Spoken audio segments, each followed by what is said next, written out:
Por que a música... Vai lá. Os bastidores da música gospel no Brasil. Ih, rapaz, bora ver. De hoje é a tecnologia política do worship e a industrialização da experiência transcendente. Vamos transcender nessa loucura aqui juntos. Então Olha, a fé Brooke cristã Fraser vive um fenômeno novo, que é o worship aqui. E ele não é só um estilo musical, mas ele é um modo de produção que vai criar emoções de forma planejada. E se a gente olhar tudo isso com uma visão materialista... Ó, eu vou falar pra vocês. Inclusive, bom dia, boa tarde, boa noite, pessoal da internet, do YouTube, do Spotify, tudo bom? Ó, disso aqui eu sei, porque fui um grande fã do Hillsong aí durante muitos anos. Comprava os DVDs, conheço uma galera, então eu sei de umas histórias aí.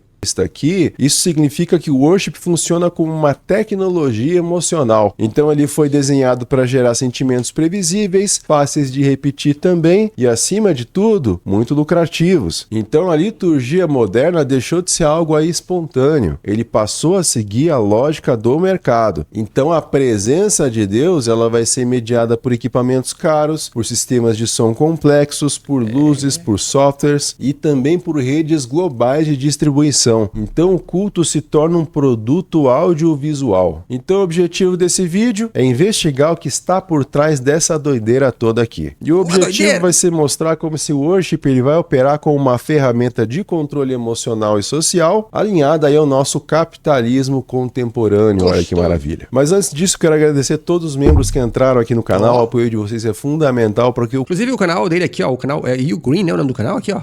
Canal... Ah, ele mudou o nome. Felipe Boni. Cara, muito bom esse canal, hein?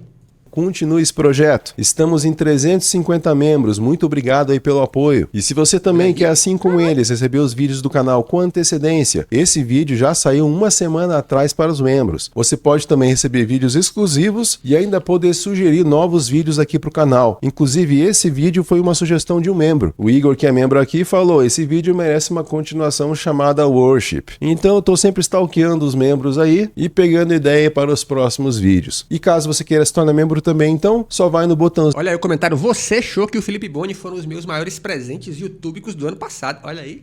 Ficamos muito felizes, eu acredito. Aqui abaixo do vídeo. Agora, caso não possa, faz o mínimo que é apertar o like e se inscrever no canal. E vamos continuar. Então, para que a gente entenda esse worship como tecnologia, vai ser preciso primeiro olhar para sua base material, que vai ser o dinheiro, vai ser os direitos autorais e também o controle de mercado. Porque nas últimas décadas, essa unção vai deixar de ser vista como só algo espiritual aí e vai passar a funcionar como um ativo financeiro. Então, grandes igrejas vão transformar o louvor em um negócio global, com receitas altíssimas, competição acirrada também e uma forte concentração de poder. E o mercado mundial de música de adoração ela é dominado por 3 gigantes. O primeiro vai ser aqui a Hillsong, que é ali da Austrália, a Bethel Music também aqui, que é da Califórnia dos Estados Unidos, e o Elevation Worship também, que é ali da Carolina do Norte também nos Estados Unidos. Então, cara, eu só lembro daquela música do Zé Cabaleiro, né?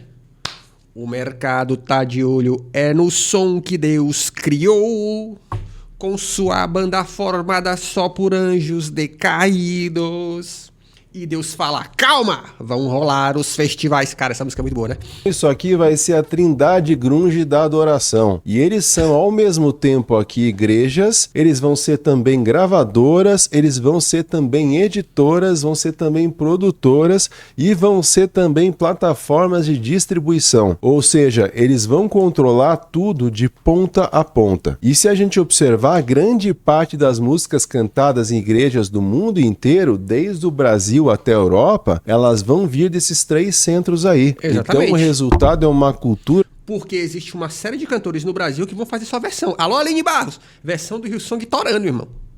Global padronizada, onde a teologia, onde o estilo musical e onde a forma de cantar são definidas por produtores e pastores de língua inglesa, quase sempre brancos e quase sempre de classe média alta. E, por exemplo, a Bethel Music aqui chegou a reportar acima de 11 milhões de dólares de receita só em 2020, acima de 6 milhões só de royalties. E isso significa então que quando uma igreja brasileira canta Ousado Amor, que vem aí de Reckless Love, parte do dinheiro vai para a Califórnia. Então a canção ela vai virar um produto global que vai transferir renda da periferia religiosa para o centro do capitalismo religioso. Olha que doideira, eu nunca vi isso acontecer em outros setores aí. E aí a gente tem o nosso CCLI aqui, que é o Christian Copyright Licensing International, que vai ser a Cara, olha que nome maravilhoso, Christian Copyright. Essa central desse sistema todo, porque ela vai licenciar a música para igrejas e vai exigir relatórios sobre quais canções foram usadas. Então, como os compositores vão ser pagos aí quando a música deles é usada na igreja. Então, imagina assim, ó, a igreja vai reportar sua música para o CCLI, que vai ser o nosso Spotify das igrejas. Aí a CCLI vai pegar esse dinheiro e vai distribuir aqui para as administradoras. Então, esse pessoal vai cuidar do catálogo, vai cuidar da burocracia, claro que vão cobrar parte delas também. Exatamente. E aí eles vão passar isso aqui para as publishers. Então pode ser as publishers maiores aqui ou até mesmo uma publisher própria. E essas editoras vão ter parte dos direitos da música. Normalmente 50% aí vai para a editora e 50% vai para o compositor. E aí então o dinheiro vai chegar nos compositores. Compositor A, B e C aqui. Enfim, então quando alguém canta uma música na igreja aqui, ela vai pagar a CCLI. E aí toda essa distribuição vai acontecer. Então ele licencia músicas para a igreja e vai exibir relatórios sobre quais canções foram usadas. Então, com isso, amiguinhos, o ato de cantar, que antes era algo comunitário e gratuito, vai virar uma atividade monitorada e monetizada. E aí, esses relatórios todos aqui, eles vão alimentar esse top 100 aqui, CCLI. Então, isso aqui vai ser o ranking que vai definir o que o mundo inteiro vai cantar. Então, isso aqui vai validar como as músicas vão ser abençoadas, vai impulsionar outras igrejas a copiar o repertório e vai gerar mais royalties para quem está no topo. Então a gente pode ver aqui, ó, Capital CMG, que vai ser uma divisão da Universal, que é uma das top 3 gravadoras do mundo hoje, junto com a Sony e a Warner, e dentro dela vai ter aí a Thank You Music Limited, vai ter a Hillsong que eu já comentei, vai ter a Worship Together Music e outras menores aqui. A Integrity Music, que também já comentei, vai ter outras dentro aqui, a Integrity Worship Music, vai ter também aqui a Mercy Vineyard Music e outras menores aí. E aí depois vão ter outras menorzinhas aí. Cara, e sabe por que isso aqui é interessante? É porque você chega numa igreja... Pô, esses dias eu tava acompanhando aqui no Instagram, galera, uma moça que ela é tecladista, né? E ela dá aula de teclado e tal. E ela tava respondendo uma pergunta tão boba assim, né? Tipo, aquela velha pergunta da caixinha de perguntas. Músicos da igreja deveriam ser remunerados ou não? Pela igreja, né? Quem toca na igreja deveria ser remunerado ou não? Aí ela dando o exemplo dela... Só que aquele vídeo todo cheio de dedos do tipo... talvez, depende do tamanho da igreja, tem igreja menor que não dá conta, piriri, pororó. Olha como a nossa discussão ela é medíocre dentro do contexto geral. A gente fica discutindo essas bobagens, aí vê os caras, não, porque tem que ter o adorador, como é que é? O adorador em espírito e verdade, enquanto no mundo real os caras estão cobrando tudo, meu irmão. Tá tudo sitiado. Aqui, ó. Então, dessa forma, as composições vão passar a ser escritas para funcionar bem no mercado. Ou seja, músicas fáceis de cantar, de uma teologia mais genérica e essa estrutura mais repetitiva também. Então, essa lógica comercial vai moldar a estética e também vai moldar a espiritualidade das pessoas. Vai virar um grande Jota Quest todo mundo aí. E olha que doideira, esse processo vai ficar tão sofisticado que os catálogos de música de adoração agora eles vão ser vendidos em plataformas financeiras como ativos lucrativos. Então investidores podem comprar direitos de músicas de culto para receber parte dos royalties futuros. Então fica aqui uma dica de investimento para vocês aí. Se vocês tiverem só $122 mil, vocês podem dar uma brincada aí. Esse aqui está fechado, infelizmente. Então 50% dos royalties dos últimos 12 meses deram $20 mil aqui. Caraca. Então se a gente olha esses valores aqui, a gente vai ver que os prospectos de venda vão tratar o culto como fonte estável de renda, ou seja, igrejas no mundo todo vão cantar as mesmas músicas, então esse fluxo financeiro vai ser constante. Então a emoção vivida pelo fiel vai virar dividendos, e vai virar dividendos para alguém que talvez nem tenha relação aí com a fé cristã. Os caras que curtem o capiroto aí, que vão ter dinheiro, vão adorar aí os satangôs e vão investir nisso aqui. Então é o ponto máximo da mercantilização, a experiência espiritual transformada em retorno financeiro para acionistas. E olha a capacidade do capitalismo, é fenomenal, né? Ele consegue entrar em cada buraquinho aí, se deixar até nos nossos. E aí o Brasil, que é um dos maiores mercados evangélicos do... Essa frase foi boa, tá? O capitalismo vai entrar em cada buraquinho, se brincar até nos nossos. E do mundo, ele vai ser incorporado a esse sistema também e vai ser de forma subordinada. Então a compra da Som Livre pela Sony Music aqui vai reforçar essa centralização global do gospel. Vamos lembrar que tem um processo rolando aí há anos, né? Que a Som Livre processou o Diante do Trono. Vocês estão ligados nisso? Porque a Som Livre bancou antecipadamente uma grana com a promessa de que eles gravariam 3 CDs e DVDs, e eles não gravaram. Vocês estão ligados nisso, né?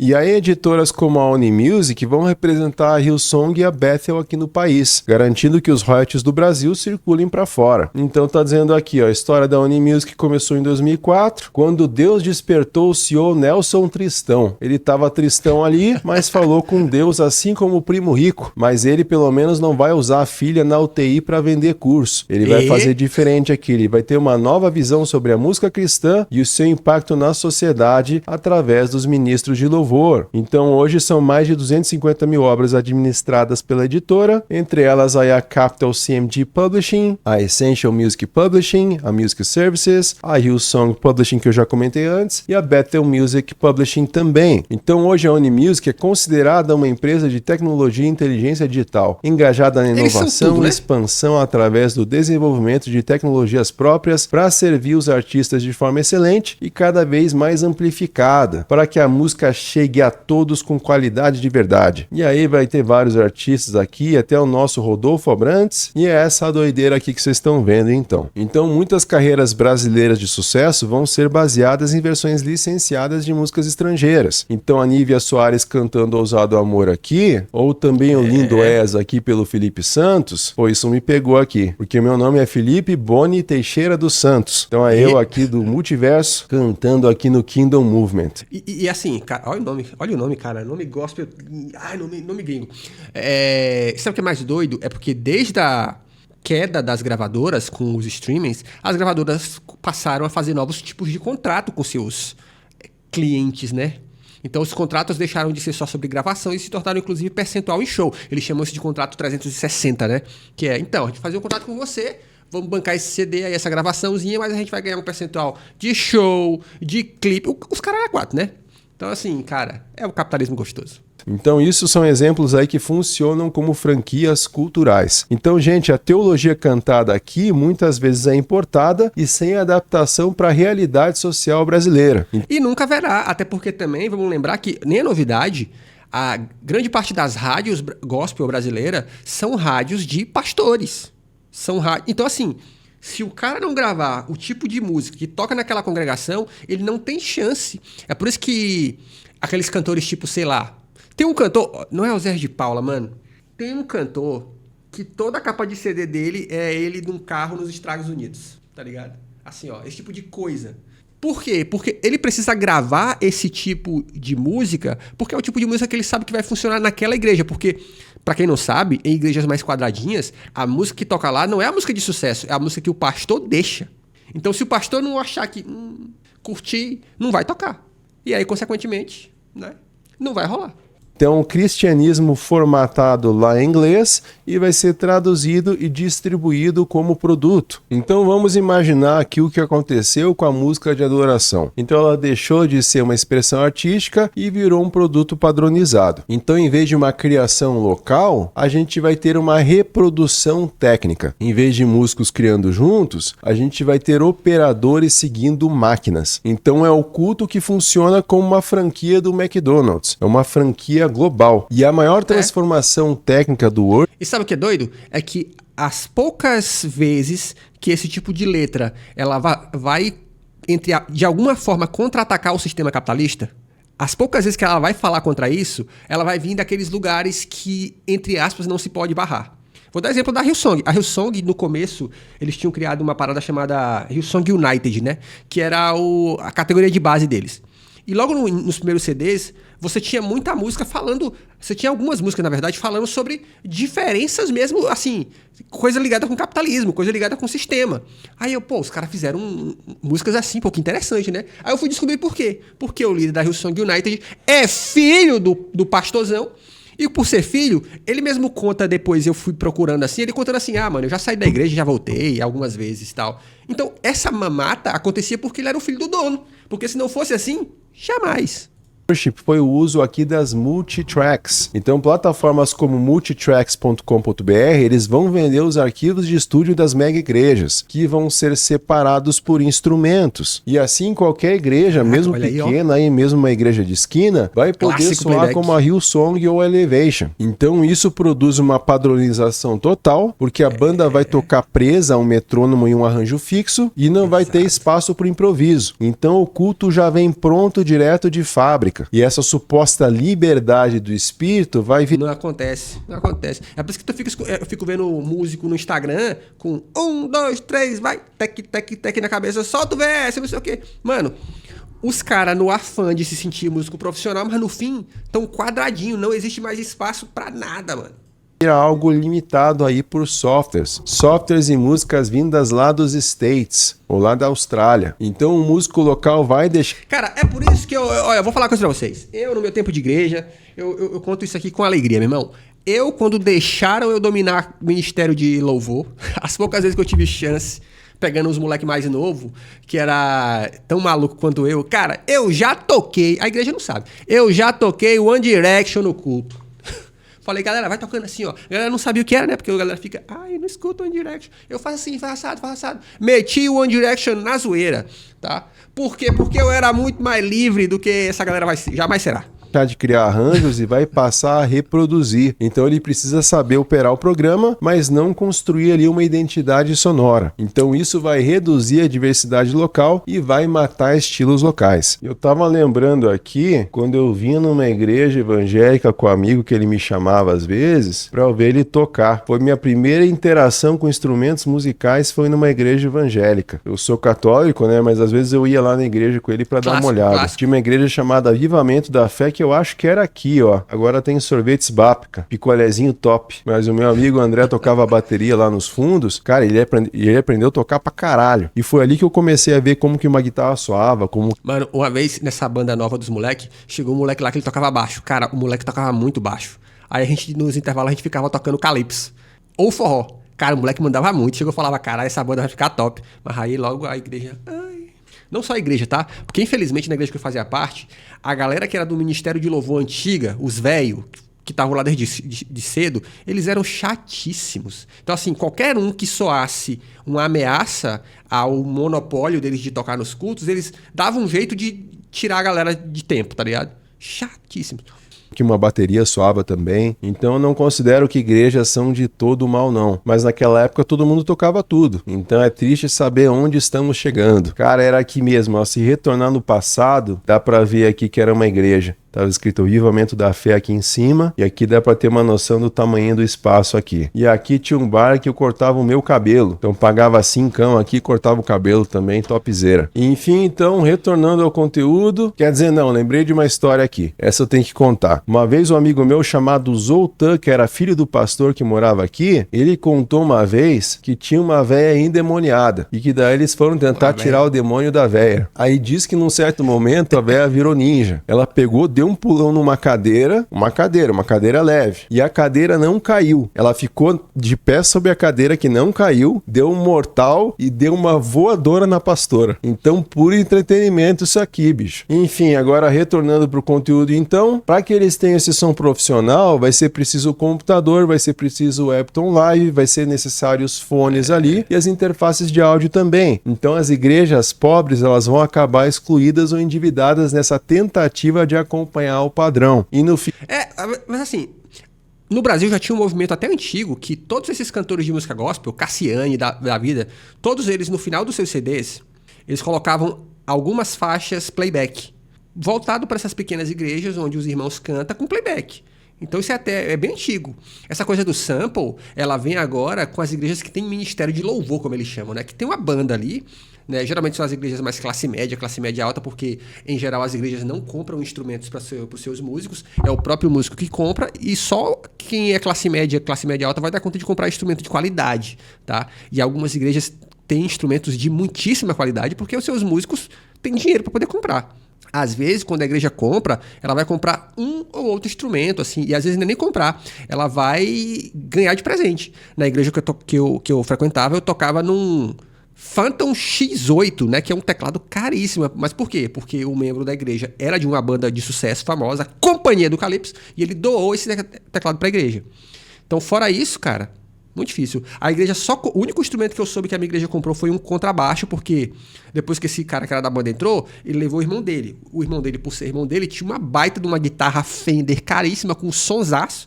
Então, essa galera foi levando o nível dos instrumentos musicais. Aí chegou uma hora que esse cara falou assim, pô, a igreja podia comprar um baixo. E aí o baixista da igreja era muito bom, eles compraram um baixo lá que na época custava uns 5 mil reais, assim, cara, pensa isso há 10 anos atrás, 5 mil reais já era um preço alto, né? Então foi a única vez que eu ouvi falar que a igreja comprou um instrumento assim. O resto em geral é tudo doado. Em geral a igreja compra som, porque pastor quer som. E até o microfone da igreja, o top dos microfones só era o pastor que usava, tá? Que eu lembro que uma vez eu tava lá fazendo a abertura do culto, pedindo oferta, essas coisas. Oferta não, era o momento da oferta, né? Que eu falava assim, pô, pode vir aí e tal, fazendo aquela abertura com um microfonezinho qualquer, de fio e tal. Quando o pastor chegou, amigo, ele, a malinha dele e o microfone dele. E aí, foi aí que eu descobri que... tem microfones melhores. Mano, o cara fala com... Eu com aquele microfone ruim precisava falar aqui, ó, pra poder ser ouvido. O cara com o microfone na altura do umbigo e o microfone captando. E eu, caralho, bicho... Então a igreja... Aí depois a galera fica impressionada. Você viu como esse pastor tem autoridade? Não, ele só tem um microfone bom. vai se tornar essa filial estética, repetindo a mesma estrutura, o mesmo som, semana após semana. E aí o Theodor Adorno vai dizer que a indústria cultural treina as pessoas para encontrar conforto no igual. E o worship vai fazer isso com perfeição, porque Exato. vai existir uma fórmula de impacto emocional que vai se repetir sempre ali. Então o ciclo vai começar mais ou menos assim, vai ter uma intro que vai ser meio etérea ali, e aí ele vai para um verso calmo, para dar... Exatamente, o famoso pad no teclado, fica só... Aí o guitarrista que quer ser do Coldplay vai meter um toquezinho com uns reverb.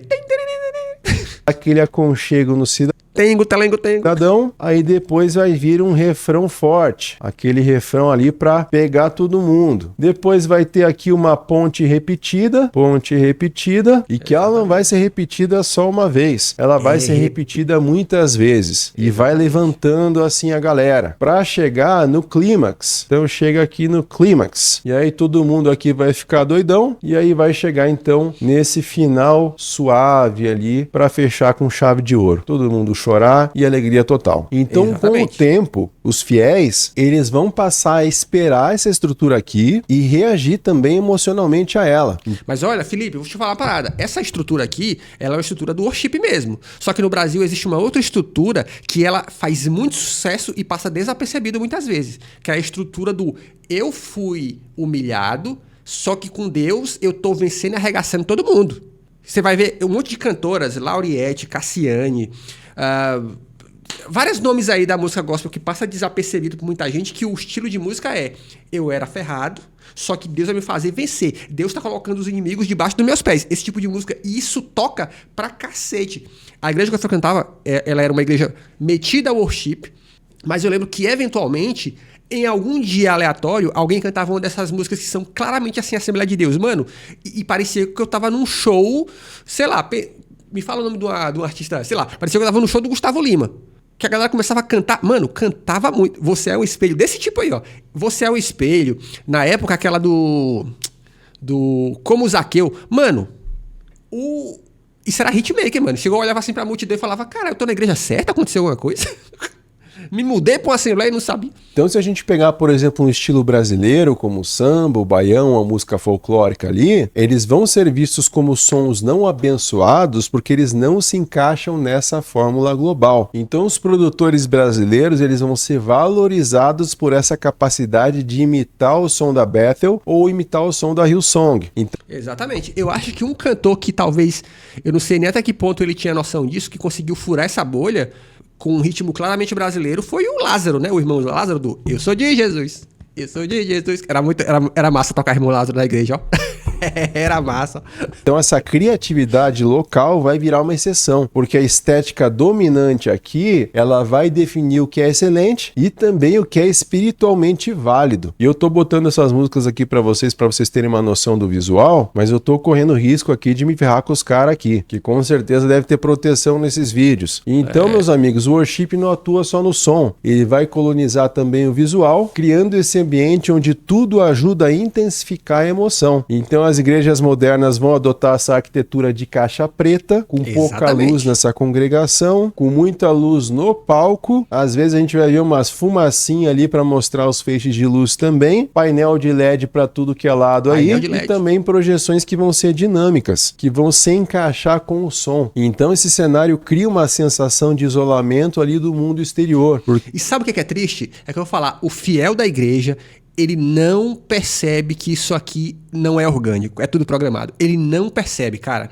Quando eu comecei a pregar na igreja, eu fui notando, testando, que tinha algumas coisas que eu falava e que eu fazia, que a igreja falava, nossa, é de Deus. Era só eu meter uns amém numa frase ou outra, tá ligado? Basicamente era isso. Só que eu tinha hombridade, tá ligado? Então eu percebia isso e falava assim, caralho, isso aqui é muito estranho. Mas, cara, as pessoas não percebem. Existem umas coisas... Eu lembro que uma vez eu tive uma conversa com um brother, meu brother Gabriel, e ele falou uma coisa que me deixou pensativo. Na igreja que eu frequentava tinha um negócio chamado Festa dos Tabernáculos, que é basicamente um evento anual onde cada célula inventa uma presepada, um showzinho à parte, tá ligado? É como se fosse a apresentação de turma na escola. E ele falou uma coisa que me deixou marcado. Ele falou assim, cara, eu me preocupo porque eu noto que a igreja está esperando da gente sempre um show. Não existe... A igreja não está na expectativa de que algo... sei lá, um momento espiritual vai acontecer. A igreja está na expectativa de que a gente vai explodir alguma coisa, de que vai sair fogos de alguma coisa, porque a gente era criativo, de certo modo, tá ligado? Tinha umas 3 pessoas na igreja que a gente era muito criativo para criar umas presepadas. E com o tempo eu fui notando que era isso, cara. A expectativa sobre Deus que as pessoas tinham pra minha vida e de alguns outros camaradas que eram criativos era essa, do tipo, o que vocês vão fazer? Né? Vai sair fumaça? Vocês vão inventar alguma coisa? Era basicamente isso, cara.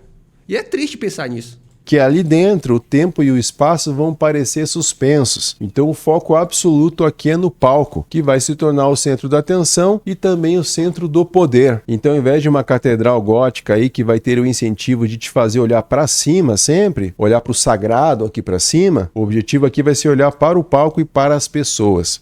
E, cara, isso é tão verdade que os momentos fora da curva que igrejas como Hillsong tiveram, eles tiveram muitas vezes por pessoas que não necessariamente vieram de lá ou permaneceram lá. Ó, uma grande compositora do Hillsong, a Brooke Fraser, cara, ela era uma cantora convencional da Nova Zelândia, música pop. Aí ela foi pra igreja, gravou, fez um monte de música boa, porque a mulher é só uma compositora boa pra cacete, né? Aí teve um momento que ela saiu, foi gravar música de novo convencional, não sei se voltou, porque depois de um tempo eu larguei mão, tá ligado? Mas tipo assim, você tá vendo que gente, é basicamente artista. E aí é triste porque às vezes os pastores vão falar assim, ó, isso aqui é dom divino, foi porque Deus inspirou. Cara, sem querer dizer que não foi Deus que inspirou, mas são artistas. Artistas de verdade. Eles fazem acontecer. O resto, mano, é coisa pasteurizada. Então aqui vai ser o centro da atenção e o centro do poder. E a fumacinha aqui vai ser um ponto-chave também, porque ela vai transformar essa iluminação em espetáculo visual e vai ajudar a criar esse clima transcendente. Então a nuvem bíblica vai virar glicerina vaporizada. Exatamente. E vai ser ajustada ali por um técnico no painel ali de DMX. Então todo esse sagrado aqui ele vai ser industrializado. E aí se a economia organiza o sistema, como a gente já falou antes, e a estética vai criar essa embalagem, a gente vai ter a nossa psicoacústica aqui, que vai ser o motor que vai produzir a emoção. Então o worship moderno aqui, ele vai usar conhecimento sobre como o cérebro reage ao som, para que então ele provoque estados alterados que depois vão ser interpretados como presença de Deus. E claro que esses estados têm origem técnica e fisiológica e não... E isso é tão verdade que, pô, a gente vê hoje um monte de gente no TikTok, no Instagram, mostrando que grande parte dessas músicas de sucesso do universo gospel são claramente plágio de música mundana aí, tá ligado? Claramente. Inclusive, na nossa igreja tinha um brother que ele era, como eu falei, era de uma banda famosa, que ele ficava puto quando falavam assim, quando falavam que a música dele parecia com uma música convencional aí. O cara ficava puto. Porque o cara acha que ele não, eu sou diferente, pô, eu sou divinamente inspirado. E não necessariamente, né? Quase nunca. apenas espiritual. Então a gente vai ter aqui os nossos pads, Olha os mas pads. não só pads, holy pads, que vão ser os pads sagrados e que você Holy pode pads. comprar aqui por $25. Olá. Então eles são sons contínuos criados por sintetizadores. Então aqui você pode ouvir um deles, ó que beleza. Eis que te digo, senhores, Ó outro aqui, ó. Deus está fazendo algo. Então é um Sigur Rós crente aí. Ou Mogwai aí depois de ter virado Gremlin. Então eles preenchem o ambiente com graves profundos e agudos suaves sem ritmo definido. E hoje quase todos os cultos modernos vão usar isso aqui o tempo todo. Então esse sonzinho serve para criar uma sensação de segurança e os graves longos eles podem gerar calma e estabilidade, porque eles vão lembrar sons naturais profundos ou ambientes familiares ao Feche seus olhos, igreja. Aí quando o cara fala essa, hein? Feche seus olhos, igreja. Aí a luz, baixa a luz, baixa a luz. Deus está fazendo algo. Aí todo mundo, meu Deus, é verdade. Eu senti um negócio. Cara, eu não esqueço nunca. Pô, tem um camarada que, inclusive hoje, esse arrombado. Atenção, chocolate puto, atenção. Chocolate puto nesse momento. Uma vez, faltou lá uns músicos da igreja, aí tinha um cara que tava sempre no culto e ele tocava teclado pra caramba. O cara tinha um tecladão Nord desses aí, caríssimo, né? E aí ele tava lá e falou assim, gente, se vocês quiserem, eu tô aqui, pô, vocês querem que eu ajude? Eu posso tocar pra vocês. Era uma rede jovem, beleza, ele foi lá e tocou. Quando o pastorzão ficou sabendo que esse cara tinha tocado, virou o reboliço, né? Como assim? Eu devia ter deixado, porque o altar é um lugar... É um lugar, como é que é? É um lugar sagrado, é um lugar, tá ligado? Não pode qualquer um subir no altar. Aí o cara, que era o líder do rolê, meteu o famoso assim... Gente, eu preciso confessar uma coisa pra vocês. Que quando a gente tava tocando, eu senti realmente assim uma energia. Quando ele tava lá com a gente, uma energia estranha. Eu só olhei e fiquei... Ô arrombado! Que papo de energia é essa? Eu tava tocando como todo mundo. Curiosamente, essas pessoas da energia são as... Ai, mano, eu tenho raiva da galera da energia. São as primeiras que espana. Hoje esse cara da energia já tá no 3º ou 4º casamento. E nada contra você casar e descasar. Eu só acho que, na minha experiência de vida, a grande parte das pessoas que eram mais... Ai, energia, mais estou sentindo... Elas eram as mais arrombadas. É impressionante. corpo humano. E também o silêncio, ele abre espaço para reflexão e essa quebra do ritmo emocional. Então o worship aqui ele vai evitar isso. E aí o pad vai preencher cada segundinho, mantendo o fiel naquele estado emocional contínuo, sem pausa para pensar de verdade. E olha que interessante, com o tempo, o cérebro vai passar a associar o timbre do pad à presença de Deus. Então, Justamente. quando o tecladista aperta um acorde aqui, antes de qualquer palavra, o fiel já está começando a sentir uma emoção ali. Então, é o gatilho emocional treinado. Então, por isso que você vai ver pads nomeados aí como Holy, como Eden aí também, como Heavenly, essas coisas tudo aí. Então, eles prometem criar uma atmosfera celestial. E, de fato, eles criam, mas eles vão criar por mecanismos acústicos. Exatamente. Inclusive, o Edir Macedo... Aí, ó, eu citando o Edir Macedo de novo. O Edir Macedo, num livro dele, ele cita por que na Universal não tem banda. Ele fala por causa disso aqui. Ele falou assim... Quando tem música, você chora no culto, se emociona, sai daqui, não faz nada. E eu quero que você faça alguma coisa. Porque se você não fizer alguma coisa, Deus não vai fazer por você. E eu quero que você faça, que é... Bote tudo na fogueira! Se é que vocês me entendem. E não algo Mas faz sentido. Quando eu li isso, eu falei assim... Ele tem um ponto. sobrenatural aí. E as canções de worship, elas são altamente repetitivas também, porque os refrões e as pontes, eles vão ser cantados muitas vezes. E às vezes vão ser por mais de 10 minutos. Então é uma junção de Coldplay com post-rock. E isso não é por acaso. Essa repetição vai provocar efeitos diretos aí no sistema nervoso. E olha que interessante, a repetição ela vai reduzir a atividade do córtex pré-frontal aqui. Cara, vocês acreditam que eu descobri isso por acaso, muitos anos atrás, numa sala de espera de dentista? Eu tava na sala de espera, sabe aquelas revistas que fica jogada por cima da mesinha, assim, pra poder encher linguiça? Pô, isso deve ter 20 anos, cara. Tinha lá a revista super interessante. Aí eu peguei pra ler e tinha lá, era uma notinha, assim, falando sobre o que acontecia quando a gente escutava música. Que era, o cérebro tentava adivinhar qual seria a próxima frase. E quando ele conseguia, você ficava, arrepiadinho, gerava serotonina. Que doideira, né? aqui. E ele é o responsável pelo pensamento crítico. Então o foco vai sair da análise aqui e ele vai para a emoção. E o sistema límbico aqui, ele vai ser o centro das emoções. Então ele vai reagir forte a padrões musicais repetidos e previsíveis. E a esse ritmo repetitivo ele vai sincronizar as ondas cerebrais, vai sincronizar a respiração e também os batimentos cardíacos. Olha que doideira isso aqui. Então a ponte de uma música repetida 20 vezes não é improviso espiritual, é uma técnica para produzir um transe leve. E um paradoxo muito interessante aqui do worship é esse uso de momentos espontâneos. Exatamente. Não, eu lembro que quando no Brasil eu descobri os movimentos espontâneos, que é quando supostamente o artista de improviso inventa umas frases que tu olha e fala, ficou legal. Eu descobri isso com a banda Diante do Trono, que tinha esses movimentos espontâneos que levavam 7 minutos numa música. E aí, a primeira vez que eu vi os DVDs, eu vi que o espontâneo não era... Cara, o espontâneo era gigantesco. Eles só editavam pra ficar um negocinho curto. Aí eu, cara, é só chato mesmo. Porque eles parecem imprevisíveis, mas eles são ensinados em escolas de adoração nos Estados Unidos e também no Brasil. E foi no Diante do Trono, vendo os DVDs do Diante do Trono, que eu descobri que esses caras eram tudo treinados nos Estados Unidos. Porque tinha lá, tipo, no começo eu ficava, mano, deixa eu ver aqui a folha técnica, né? Aí via lá, André Valadão, pastor pelo Instituto Church nos Estados Unidos. Aí eu, Ana Paula Valadão, pastor, como é que é? Líder de louvor, né? Treinada na escola Church Christ nos Estados Unidos. Aí eu, caramba, aí com o tempo eu fui vendo que existia esses lugares de treinar esses rolês. Tanto que eles fizeram isso também no Brasil, né?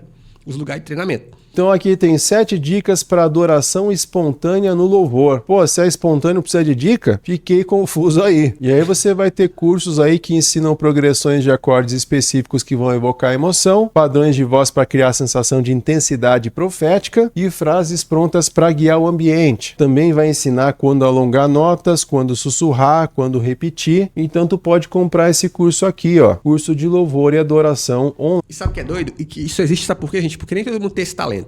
Eu posso falar uma coisa pra vocês assim, eu não falo isso pra me achar não, mas sei lá por que razão eu tenho algum talento musical. Algum talento pra alguma, tipo assim, ó, se a gente fizer assim, mas é porque eu escutei muita coisa. Eu lembro que muitas vezes eu tava na igreja e a galera começava a improvisar e eu falava assim, ó, vem na minha, bora fazer uma parada assim. E ficava legal, aí todo mundo, porra bicho, tu manja. E eu só pensava assim, cara, eu só escuto muita coisa, tá ligado? Eu só escuto muita coisa. E muita coisa, gente, é basicamente assim, tudo. Eu escutava rádio, tá ligado? Então eu manjava umas paradas porque eu escutava assim. Só que pro leigo, isso não é que você tem... não é porque você tem repertório, é porque você é abençoado. É complicado, né, mano? Porque você olha e fala... Que doideira. Online, vamos ver o preço. Ah, pô, baratinho, ó. Baratinho. Valor maneiro aí, hein? E, enfim, gente, o espontâneo, então, vai virar um produto. Ele vai ser preparado para parecer natural, mas ele vai seguir ali fórmulas claras. Então, ele existe para aumentar essa sensação de que algo sobrenatural está acontecendo. Mesmo... Aí, ó, comentário. Eu escutava muita música secular e meu pastor falava que era pecado. Mas quando eu era regente do conjunto, todo mundo rasgava elogio. Enfim, hipocrisia.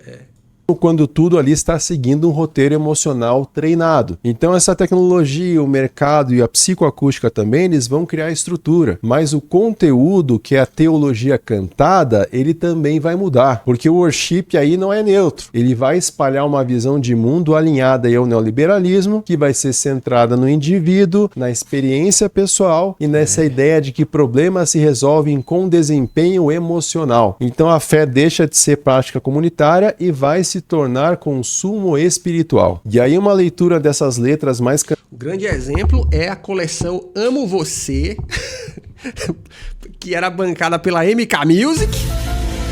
Você lembra disso? A coleção Amo Você. Seu amor é muito mais do que eu pude... Que é música romântica, que ela soa como música gospel. Não, vou tô cantando pra Jesus, mas se você tirar Jesus da parada e colocar qualquer mulher, é a mesma coisa, tá ligado? Cantadas no Brasil e no mundo vão mostrar o mesmo padrão ali, que a primeira pessoa ela vai dominar, ou seja, vai ser eu quero ser grato, ele me aceitou, é sempre sobre ele Deus e eu aqui, então tu és, ele é, eu navegarei, eu sou teu pai, passa lá em casa Jesus e...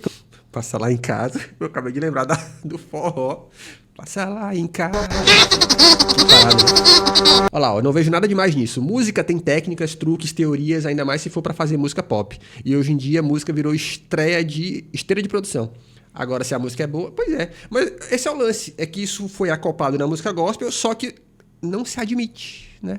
Claro que um gratidão aqui também vai rolar. Então é sempre esse eu, minha alma me encontra, me preenche. Então essa adoração gira em torno desse estado emocional do indivíduo e não dessa comunidade ou dessa narrativa bíblica. Então essa música aqui, por exemplo, A Casa é Sua, ela parece falar de Deus, mas ela vai colocar a pessoa como quem abre a porta ali para que Deus entre. Então essa metáfora vai transformar Deus em algo que vai preencher o indivíduo, só que com um produto emocional. Então, apareça. Olha, fizeram uma versão da Lua me traiu, ó. O Judas me traiu. Errado. Essa aqui teu nome cresça, vem me incendiar, enche esse lugar. A gente vai ter aqui também o ousado amor, em que essa teologia da canção vai ser baseada em parábolas bíblicas, mas o foco vai para o valor do indivíduo. Então vai dizer aqui, mas teu amor lutou por mim, tu tens sido tão bom para mim. Então a mensagem vai virar eu sou tão importante que Deus vai fazer qualquer coisa por mim, mesmo eu sendo inimigo. Então isso combina perfeitamente com essa cultura narcisista contemporânea. E essa letra aqui, lindo és aqui. A letra está na reação subjetiva do fiel a essa beleza de Deus. Então, lindo és, glória te dou, Jesus. Me leva à sala do trono. Vai repetir 1000 vezes aqui. O cara realmente quer ir pro trono. Então, e é mantra isso aí, né? Me leva pra sala do trono é mantra. Sabe o que é doido, cara? Que eu lembro que quando eu comecei pra igreja, eu tinha uma resistência muito grande com a forçação de barra dos líderes e pastores sobre a história de que Deus é um pai amoroso, porque o pai, Abba Pai, essa história toda. Por quê? Porque eu moro no Brasil, né? E no Brasil, pais não são tudo isso aí, né? Historicamente falando, pais abandonam a casa, pais são pais ausentes. Então eu tinha uma resistência muito grande com isso. Falava, mano, de onde é que vocês tiraram essa história de que pai é tudo isso? E aí eu vi que era só um copiar e cola da tradição judaica, tá ligado? Aí eu, mano, que parada. Nesse sentido, eu sou muito mais... Respeito muito mais a tradição católica, que é o lance da mãe, né? Em relação a Maria e tal, porque América do Sul, né? Pais ausentes, mães presentes, é o que acontece. Então, eu entendo a proximidade com a história da maternidade, né? Do matriarcado, ainda que seja espiritual de alguma maneira, do que qualquer outra coisa, mano. Então eu tinha uma resistência com isso. Coisas que eu pensava já. A ênfase está nessa reação subjetiva do fiel à beleza de Deus. Ele quer ver a face de Deus, que ele mostre a sua beleza. Então a intensidade da emoção vira a medida também dessa autenticidade espiritual. Então o centro da gravidade vai se deslocar, porque Deus existe em função da experiência emocional da pessoa. E a gente pode pensar também na teologia da prosperidade, porque essa teologia aqui clássica, ela prometia bens materiais. Você ia ficar cheio da grana. Só que no worship de hoje, ela vai se adaptar ao século XXI. Então a promessa agora vai ser diferente. Ela vai ser paz emocional, ela vai ser autoestima, ela vai ser um propósito de vida, ela vai virar uma força psicológica e... Ainda que, visualmente, né, esteticamente falando, essas igrejas classe média, né, que o worship é claramente de igreja classe média, ou pelo menos de classe média wannabe, né? Quero ser classe média. E aí, esse estilo que é incorporado, ele preenche essa lacuna da prosperidade. Então, talvez eles até não falem tanto, ainda que no Brasil eles falem sim sobre isso, né? Mesmo as worships falem sobre isso pra caramba. Mas ainda que eles não falem tanto quanto a Universal, por exemplo, mas todo o resto simboliza que dinheiro aqui é um fator determinante para se estar aqui. Então, todo mundo vai andar de Renegade ou de... Qual é o outro carro? O outro Jeep lá. Vai andar de Jeep Renegade ou outro Jeep do tipo, né? As roupas vão ser roupas de classe média. Você tem as igrejas do Sul que a galera tá usando aquela Essentials, né? Que é marca cara. Então, tudo vai deixar claro de que, ó, o status quo aqui também tem importância, né? E, em última instância, vão fazer você pensar, porque eu confesso que eu pensei isso nos primeiros meses indo pra igreja, eu ia pra igreja, galera, que era claramente classe média, com o tempo flertando com a classe alta da cidade. E eu lembro que eu chegava num culto de domingo e via aquele monte de carro estacionado e tal, e eu pensava, sabe o que eu pensava? Eu pensava assim, cara, olha só, eu tô vindo pra uma igreja onde todo mundo é meio rico, assim, né? E eu não sou, olha... num primeiro momento eu pensava assim, olha só onde Deus está me colocando, né? Depois, com a maturidade, a gente percebe que, cara, não. Você é só mais uma pequena engrenagem nesse circo. E ainda que você não tenha esses atributos, dinheiro, você tem aquilo que eles precisam para que você esteja nessa engrenagem. Você é minimamente articulado, você toca, né? Você toca os instrumentos que a maioria não vai tocar. Vocês estão ligados? Né? A gente vai percebendo o nosso papel assim, é você... Também uma superação pessoal. Então é uma prosperidade agora emocional. Então Deus... Eu era apenas o palhacito. Esses dias eu vi um meme muito bom que era assim... Hoje em dia, todo homem na DM de uma mulher bonita era o cara de bobo da corte fazendo palhaçadinhas assim. Eu ri disso. Vai virar uma espécie de coach motivacional que vai aumentar a performance do indivíduo na sociedade. Então Exatamente. A lógica é a mesma do coaching corporativo. Vai ser desbloquear dons, vai ser ativar identidades, vai ser desenvolver potencial. Inclusive, esse seu potencial aí, ó, para falar em público, que você tem aí, onde foi que você desenvolveu? Foi na igreja, né? Então a culpa é nossa.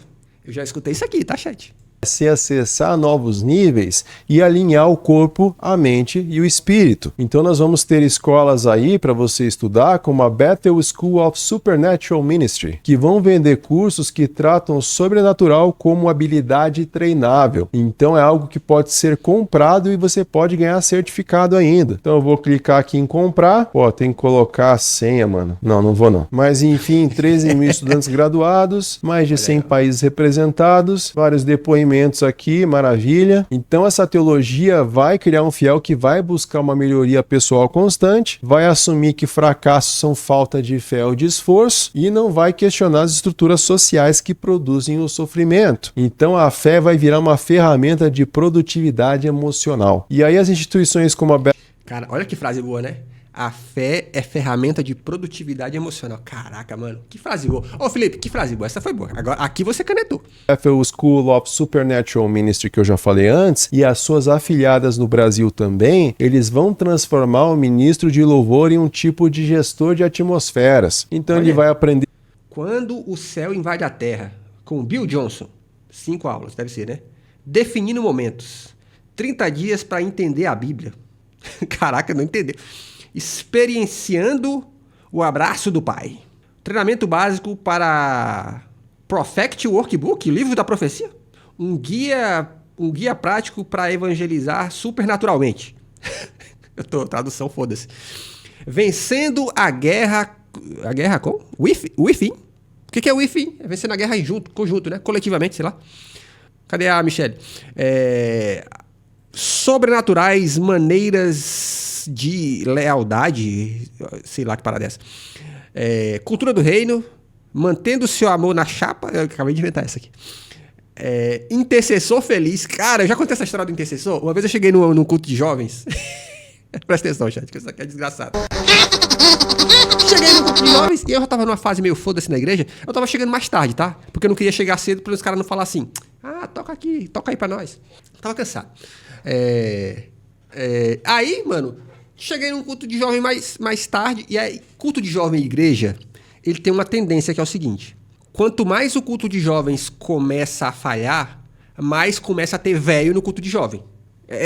É uma regra que eu via, tá? Quanto menos o culto de jovem consegue atrair jovens de fato, mais ele vai atraindo velhos. Meio que numa tentativa de salvar o negócio. Aí inventaram dessa. Aí cheguei num culto de jovens, tinha quando eu digo velho, gente com mais de 30 anos, tá ligado? Não é jovem. Gente com mais de 25. Você não é jovem, desculpa. O Choco não só traduz, como ele localiza. Exatamente. Aí cheguei no culto de jovem, tinha lá uma moça que, mano, sabe aquelas pessoas na igreja que elas vão e voltam? Vão, volta. E nada, de novo, gente, nada contra, não é essa condenação. Mas ok, vai e volta, ok. Aí eu cheguei no culto, numa dessas idas e voltas, ela tinha voltado, tava lá no cantinho da igreja atrás, né? Mãozinha levantada, intercedendo. Aí eu cheguei atrasado, né? Cheguei, vi aquela cena, aí como eu não queria ser vítima do toca aí pra nós, eu fiquei lá no fundo também olhando aquilo. Aí no intervalo entre uma música e outra, ela foi se aproximando de mim, como quem não quer nada, e perguntou assim: por acaso você também está intercedendo aqui? Eu falei, falei, não, pô, só cheguei atrasado. Ela, ah, não, tudo bem. É porque assim, é porque pra interceder, não pode ser qualquer um, não. A gente chegou mais cedo aqui, tá rolando um negócio antes aqui pra interceder. Negócio sério, intercessão. Aí eu só olhei pra aquilo e fiquei pensando, ô moça, você me falou, ah, me poupa, moça, pelo amor de Deus, você me respeite, cara. Ai, gente, eu falo isso pra vocês, gente, sabe por quê? Porque eu digo e repito, no meu tempo de igreja, eu fui crente pra caralho. Tô falando pra vocês, gente, eu era de uma ingenuidade, de uma entrega, que eu falo sem medo de errar, mano, eu fui muito ingênuo, cara. Aí eu vi essa galera que eu claramente, não só eu, como todo mundo sabia, que era a porra louca que comia todo mundo, saía e voltava, vinha com esse migué pra cima de mim. Ah, meu irmão, você me poupe, cara. Fiquei pistola. Assim, internamente, né? Eu só olhei e falei, oxi.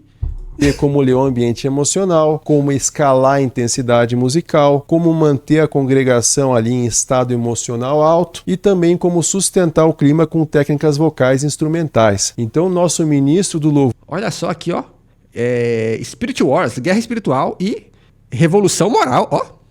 Aqui, ele vai deixar de ser um facilitador do canto comunitário e vai virar um operador técnico emocional, quase que um DJ ali espiritual. E além disso, muitas dessas escolas vão ensinar uma teologia de domínio, que vai dizer que os cristãos são destinados a governar as esferas da sociedade. Então isso reforça essa identidade de elite espiritual, reduzindo a fé em autoafirmação e liderança performativa. Então, porra, uma vez eu tava eu gostava de ir numa livraria que tinha na minha cidade, porque a moça que era dona da livraria, ela era crente há muitos anos, né? E ela tinha traumas que eu não tinha, né? Obviamente, porque eu fui pra igreja e eu já tinha 18 anos. E, cara, a gente ficava conversando sobre um monte de coisa, um monte de bobagem, assim, né? E aí, cara, uma vez foi um cara lá, que esse cara... Ai, mano, é foda. Sabe essas pessoas que elas têm tanta vontade de ser relevantes socialmente, que o caminho mais fácil é elas ser relevante na igreja? Então, assim, o seu nome é João. Aí você começa a ir pra igreja, você muda seu nome no Instagram pra... Pastor João, Evangelista João, Líder de Louvor João. É tipo advogado que bota adv. Seu nome. É tipo psicólogo que bota psi. Tô zoando os psicólogos do chat aqui, eu tô de sacanagem. É tipo isso. Levita João, essas paradas. Esse cara, mano, ele claramente já tinha saído de várias igrejas, tá ligado? De várias igrejas. Aí um dia ele chegou lá nessa livraria que eu tava trocando ideia. Aí ele perguntou assim: tu ainda tá naquela igreja lá? Eu falei: não, eu saí de lá. Eu só meio que. Eu tava na época, eu tava meio puto. Não, pô, saí de lá, as coisas estavam erradas. Aí ele virou pra mim com um olhar mais. Parecia. Sabe quando você olha pra uma criança no Teleton? Sei lá, não sei se esse é o melhor exemplo. Ele olhou pra mim e falou assim: nossa, aí você tá ferido com a igreja, né? Aí eu só pensei: ferido com a igreja? Eu não aguento, eu não aguento, eu não aguento, eu não aguento! Meu irmão, eles claramente sacanearam todo mundo. Que se... Ah, bicho. Ó, não vem defender a igreja aqui, né? Se você vem defender a igreja aqui, você não me dirige a palavra não, irmão. Sacanagem. Culto vira palco, vira performance e vira gestão emocional. Então a teologia vai se encaixar... Ó, sabe o que eu acho mais legal? Eu tenho alguns amigos da época de igreja, assim, que eu conheci não só da minha igreja, mas de outras igrejas, né? Que volta e meia eles estão no Instagram, aí eles falam alguma coisa assim do tipo: nossa, mas Deus é que é o dono da igreja. Aí eu sempre respondo assim: mas no dia que eu abrir a minha igreja, você pregaria na minha igreja? Aí eles começam a sorrir. Eu ia. Estética. Tudo aponta para um indivíduo autônomo, forte e produtivo, exatamente aí o sujeito ideal do neoliberalismo. E claro que toda indústria também depende de trabalhadores. E no worship, a força de trabalho vai ser formada por músicos, por cantores, por técnicos e por voluntários que vão sustentar uma produção. Ó, isso aqui, ó. Filho do Hillsong Pastor, que é neto do Hillsong Pastor. Lembrando que tem um documentário da Discovery em que eles deixam claro que o vô desse cara aqui abusava, supostamente, tá no documentário da Discovery, abusava de jovens, tá? Entre outras coisas, documentário da Discovery, não sou eu que tô falando, só procura aí, documentário Discovery Hillsong. Emocional. E nesse documentário eles mostram muito do modus operandi das igrejas, da Hillsong e igrejas parecidas. Esse documentário é muito bom, cara, muito bom mesmo. intensa, e isso vai acontecer semana após semana. Então o resultado é um sistema que cobra muito, oferece pouco suporte e cria ambientes propícios ao abuso espiritual. E aí o papel do ministro de louvor mudou. Ele deixou de ser alguém que guia o canto da comunidade. Então agora ele é um performer carismático, ele é um gestor de equipe, ele é um operador de tecnologia. Tanto que um dos caras que nesse documentário mostra é um pastor jovem, gostoso, que virou brother do Justin Bieber, cara. Cara, e tem uma cena que eu acho muito boa que é... Eles vão num programa de TV, e aí tá lá o Justin Bieber, outros caras e esse pastor. E esse pastor chega num moletom da Louis Vuitton, que parece que tá valendo, se eu não me engano, custa 5 a 10 mil dólares. Cara, e nesse programa, o Justin Bieber fala assim, rapaz, tu tá caro. Mano, o Justin Bieber falou pro pastor, rapaz... Não, pensa nisso. O Justin Bieber falou. Pastor, tu tá caro. Ele é um comunicador constante e também o rosto público dessa experiência. Então isso... Mano, quer ver? Ó, eu acho fácil aqui pra vocês aqui, ó. Pastor Justin Bieber Hillsong. Google Imagens, cadê? Aqui, ó. Aqui, ó. Esse pastor gostoso aqui, ó. O sem camisa.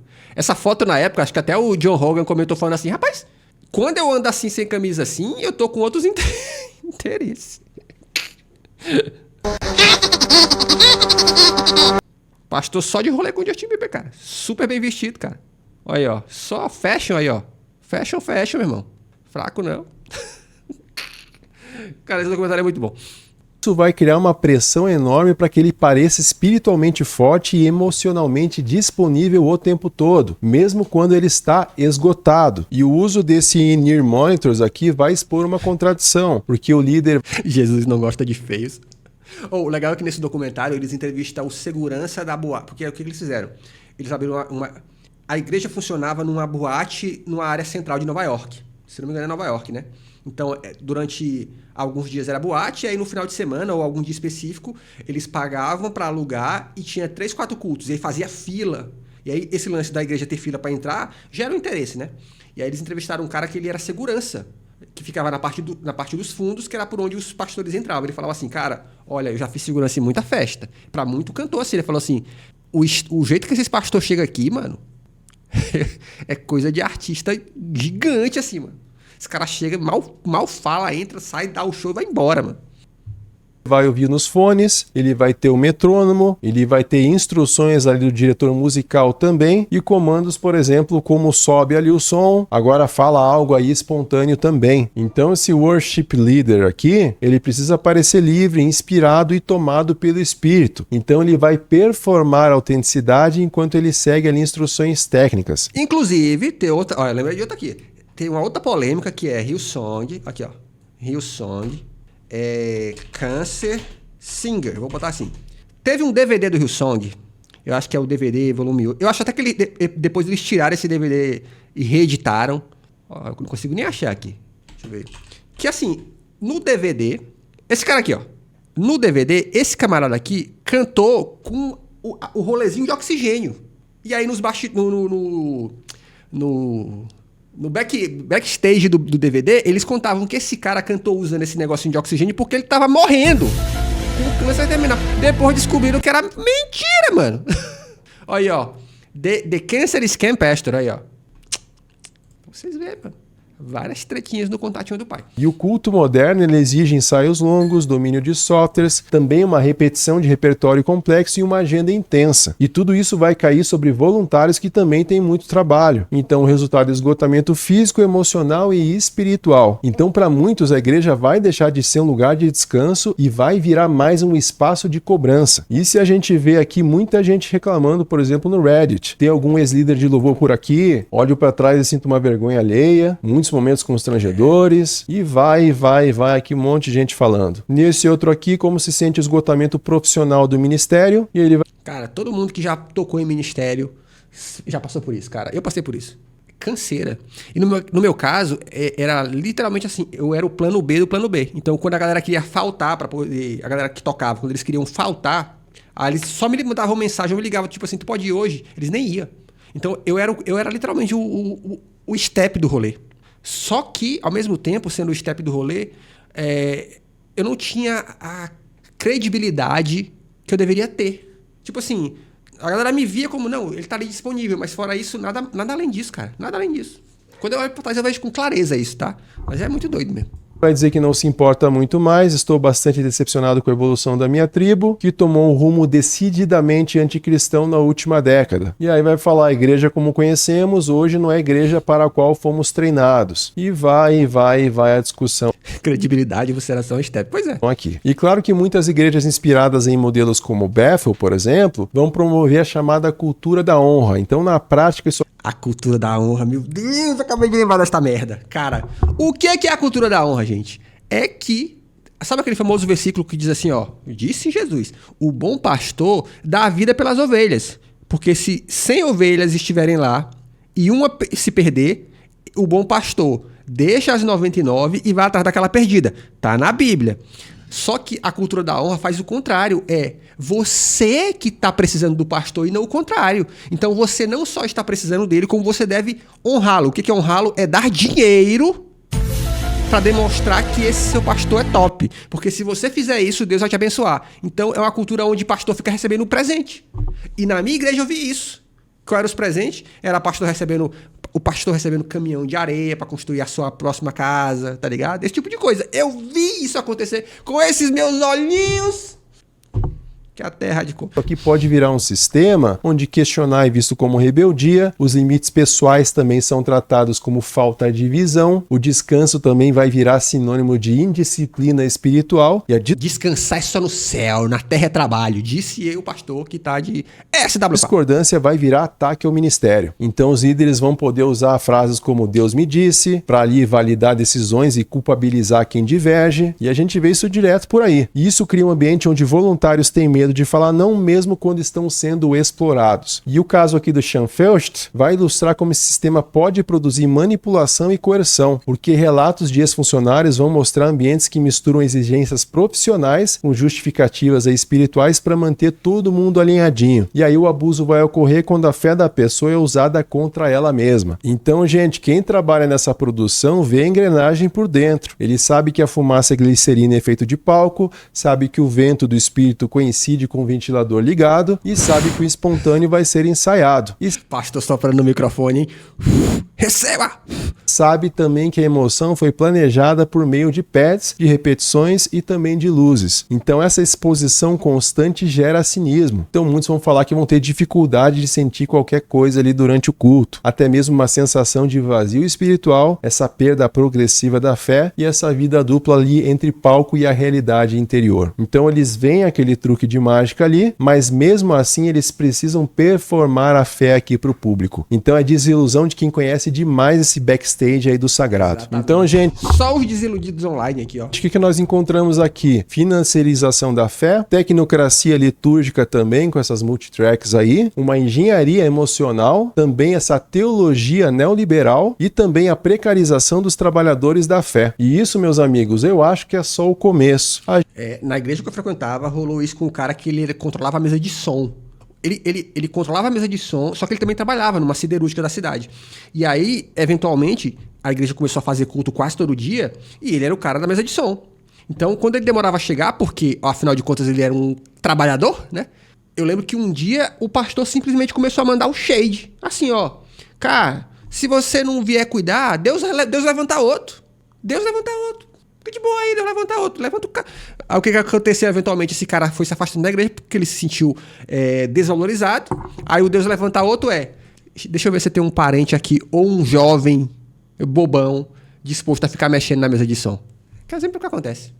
A gente vai ter aí realidade virtual para curtos imersivos, a gente vai ter inteligência artificial para compor músicas e a gente vai ter automações no futuro capazes de conduzir a liturgia inteira. E para nossa igreja brasileira o desafio é ainda maior, porque a gente precisa se libertar dessa colonização estética e também essa colonização tecnológica que importa modelos globais e vai sufocar expressões locais. A última notícia que eu tive da igreja que eu fazia parte é que ia rolar um desses cultos que é voltado para as mulheres. E aí no Instagram, eles colocaram assim, ó. Atenção, mulher, você que tá chegando na nossa campanha, hein? Atenção, mulher. Eu vim aqui pra te dar a dica de 3 lookinhos pra você ir pro culto. Ai, meu Deus. Inclusive, quando eu saí de lá, uma coisa que rolava era a pastora dando dicas pras mulheres, do tipo assim, ó. Lembra das calças coloridas da Renner que fizeram o maior sucesso? Final de um culto, a pastora falou assim: atenção, mulheres, rapidão, um recado aqui pra vocês de Deus. Cuidado com essas calças coloridas. Vocês ficam muito deliciosas, é um perigo. Então, uma adoração justa aí, ela deve recuperar a diversidade cultural, uma teologia sólida, também um espaço para o silêncio, esse canto comunitário real e as práticas ali não mediadas por máquinas, porra. Então, o caminho para uma espiritualidade viva e real não deveria estar na intensidade da luz, não deveria estar no volume do pad, ou mesmo nessa engenharia da emoção, mas deveria estar na comunidade, na palavra, nesse encontro humano e nessa honestidade. E agora eu quero saber dos seus comentários. Você já foi em igrejas assim? Não foi? O que você pensa sobre isso? Quero saber dos seus comentários. Também não esquece de apertar o like, se inscrever no canal para não perder os próximos conteúdos. Compartilhe esse conteúdo com alguém que vai nesses eventos aqui e te encontro no próximo vídeo. Um grande abraço e uma ótima semana. Excelente vídeo do nosso querido Felipe Boy. Para mais uma vez, que videozão, hein? Ó, muitos comentários. O homem é uma máquina. O homem é uma máquina. Excelente. Se inscreva também aqui nesse canal. Aqui tem vídeo de segunda a sexta. Beijo e tchau, obrigado. E receba! A inteligência.